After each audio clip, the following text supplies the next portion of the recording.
आज असदुद्दीन ओवैसी ने पटना में एक बहुत बड़ा ऐलान कर दिया।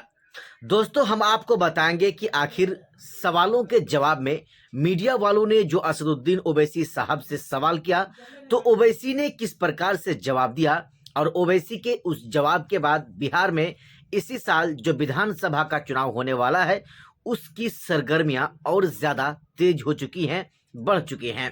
मैं आपको बताऊं, असदुद्दीन ओवैसी आज पटना में थे और पटना में ज्वाइंट पार्लियामेंट्री कमेटी की बैठक में वो आज शामिल हुए थे, जिसमें वक्फ संशोधन बिल को लेकर के उन्होंने बातें रखी। उन्होंने कहा कि यह बिल एक ऐसा बिल है जिसमें मुसलमानों की प्रॉपर्टी को खतरा है।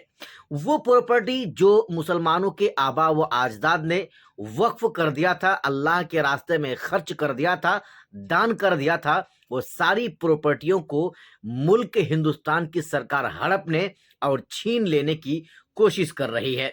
असदुद्दीन ओवैसी जब जेपीसी की मीटिंग से बाहर आए तो मीडिया वालों का एक जमावड़ा वहां पर देखने को मिला। असदुद्दीन ओवैसी हो और फिर मीडिया वालों का वहां पर भीड़ ना लगी हो, भला ऐसा कैसे हो सकता है।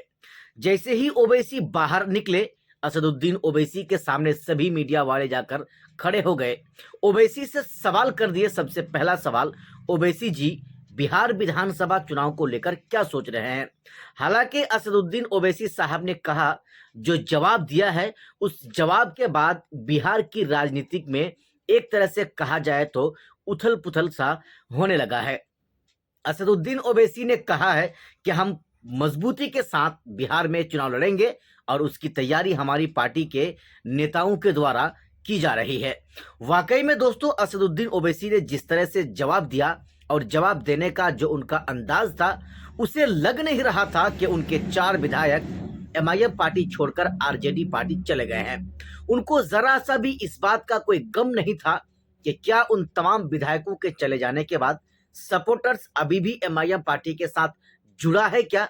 उनको इस बात का यह भी खौफ नहीं था कि क्या इस बार 2025 में जब बिहार में विधानसभा चुनाव एमआईएम पार्टी लड़ेगी और जब नए नए चेहरे को चुनावी मैदान में उतारेगी तो क्या सीमांचल का मुसलमान ओवैसी के उम्मीदवार को कबूल करेगा क्या फिर सीमांचल के मुसलमान जिस तरह से 2020 में 5 विधायकों को जिताकर बिहार विधानसभा भेजने का काम किया था, क्या 2025 में यानी इसी साल फिर से सीमांचल का लोग या सीमांचल के मुसलमान क्या एमआईएम पार्टी के उम्मीदवारों को जिताकर बिहार विधानसभा के अंदर भेजेंगे, ये तो आने वाला समय बताएगा।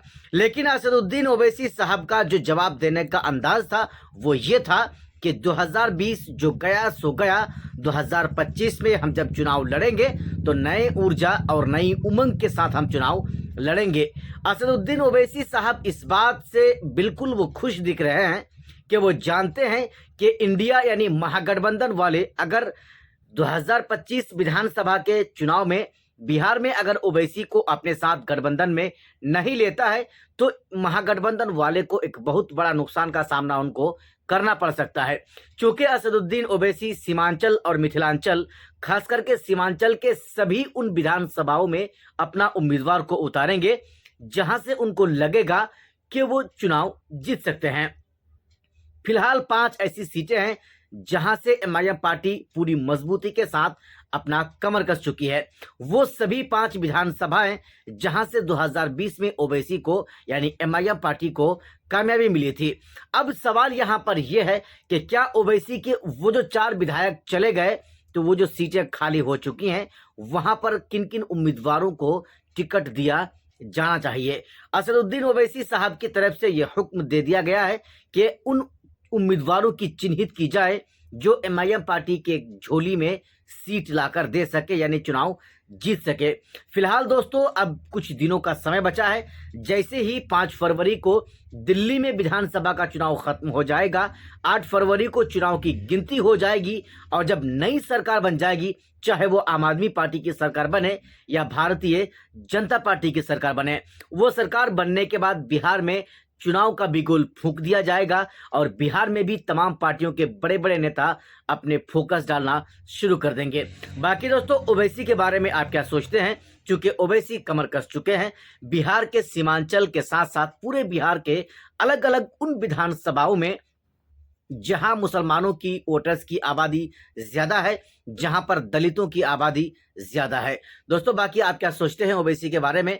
क्या ओवैसी को बिहार में ज्यादा सीटों पर चुनाव लड़ना चाहिए, विधायकी का चुनाव, विधानसभा का चुनाव, या फिर नहीं लड़ना चाहिए, उनको बैठकर इंडिया गठबंधन यानी महागठबंधन को उनको सपोर्ट करना चाहिए? बाकी दोस्तों आपको हमारे इस वीडियो के नीचे इसी चीज को आपको बताना है।